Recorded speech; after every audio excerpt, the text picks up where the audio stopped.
Hello, ladies and gentlemen, and welcome back to the channel. And today I'm going to go my review of Wrestle War 1991. Starting off the evening, we'll go to our first match of the night. It is for the six-man tag team championships. It is Big Cat and State Patrol versus JYD, Ricky Morton, and Tommy Rich. I thought this was a good opening matchup for Wrestle War 91. Back and forth matchup between both teams with JYD, Morton, and Rich keeping the pace of the match. JYD ultimately hits the finish, pins for the 3, and your winners of the match are JYD, Ricky Morton, and Tommy Rich. Hats off to JYD, Ricky Morton, and Tommy Rich for getting the win in this matchup. Moving on from that, we go into our next match of the night as well. It is Bobby Eaton versus Brad Armstrong. I thought this was an okay matchup. Back and forth matchup between Eaton and Armstrong, with Eaton keeping the pace of the match. Eaton hits an elbow drop on Armstrong. Eaton then hits a neck breaker on Armstrong as well. And then Eaton hits a leg drop off the top rope on Armstrong. It looked absolutely devastating. Pins him for the 3. And your winner of the match is Bobby Eaton. Hats off to Bobby Eaton for getting the win in this matchup. Moving on from that, we go into our next match of the night. It is Miss A and Miki Honda versus Mami Kitamura and Izuki Yamasaki. I thought this was an okay matchup as well. Back and forth matchup between both teams, with Miss A and Honda keeping the pace of the match.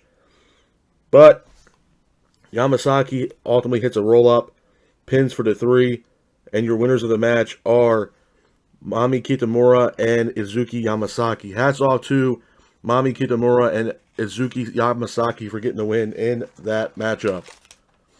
Moving on from that, we go into our next match of the night. It is Dustin Rhodes versus Buddy Landel.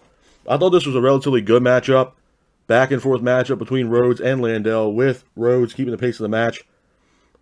Rhodes hits a press slam on Buddy Landel, and then Dustin Rhodes ultimately lands a bulldog on Buddy Landel, pins him for the 3, and your winner of the match is Dustin Rhodes. Hats off to Dustin Rhodes for getting the win in this matchup.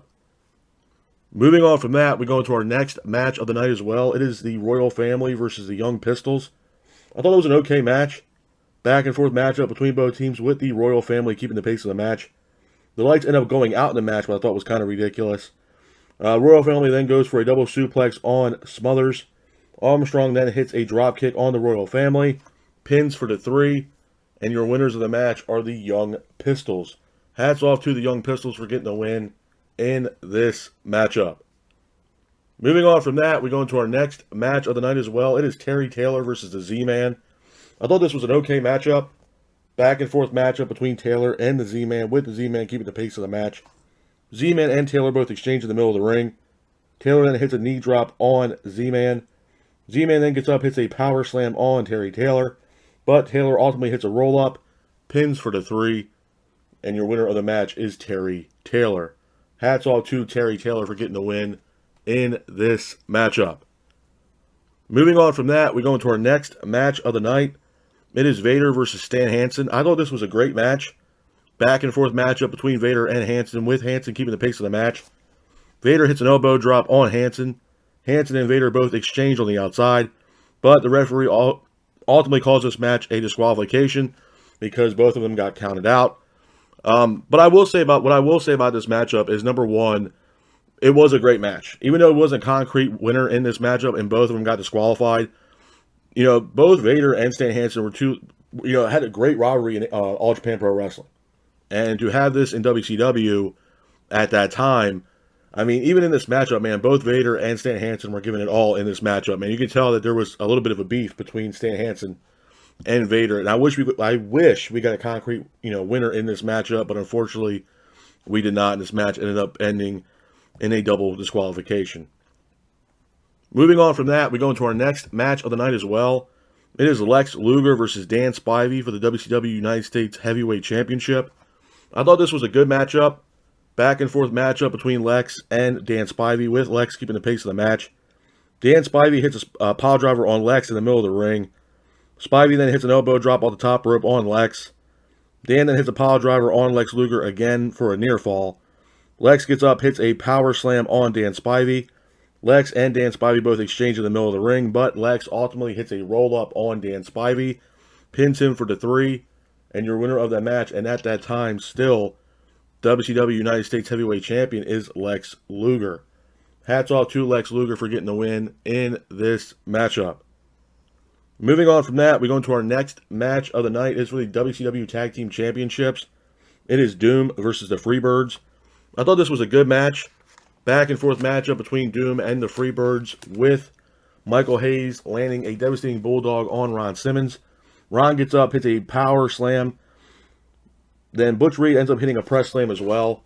Jimmy Garvin then hits a DDT on Butch Reed in the middle of the ring. Ron then hits a power slam on Jimmy Garvin. Reed then hits Ron with an object by accident. Garvin then goes for the cover, pins for the 3, and your winners of the match, and at that time, new WCW Tag Team Champions, are the Freebirds.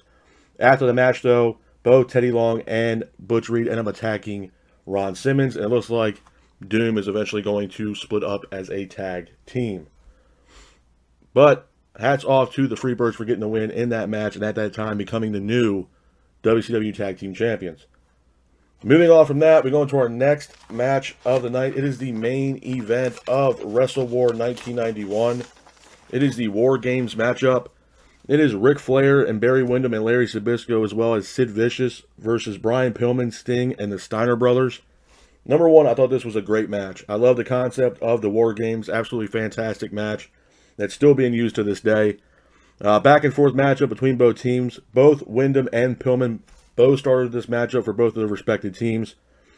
Sid Vicious ultimately hits a devastating powerbomb on Brian Pillman in the middle of the ring. El Gigante makes his way down to the ring. Gigante gets into the ring, ends up checking on Brian Pillman. Pillman's passed out. El Gigante wants this match to be ended and stopped. And the referee ends up stopping this match due to the fact that Brian Pillman can no longer compete in this matchup. And your winners of the match are Flair, Windham, Zbyszko, and Sid Vicious.